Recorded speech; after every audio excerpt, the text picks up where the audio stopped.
আসসালামু আলাইকুম রহমতুল্লাহ বরকাত। আজকে আমরা বাউন্ডারি কাজ শুরু হয়েছে। ওই ধরুন আমরা ঠিকাদার মিস্ত্রি প্লাস মোকাউল ইঞ্জিনিয়ার অলসো ওকে কাজ করা ওকে। আর ওই দিন বাউন্ডারি কাজ এই যে গেট এই যে এটির থেকে এই পিলার পর্যন্ত থাকবো, এই কারেন্টের পিলার পর্যন্ত থাকবো, লাইটের পিলার পর্যন্ত থাকবো আপনার গেট পরে বাউন্ডারি। আর ও যদি দেখা যায় ও শেষ সীমানা পর্যন্ত যাবো আর কি।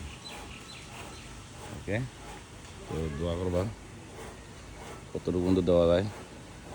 ও হয়েছেন আপনার ইঞ্জিনিয়ারিং যদি কেউ লাগে আমার ডিসক্রিপশনে নাম্বার দেওয়া থাকবো, আমার লোকে যোগাযোগ করবা। তাই আমি কারো নাম্বার দিলে মনে চিনি হয়েছি ভাই হলো আর বই নহল।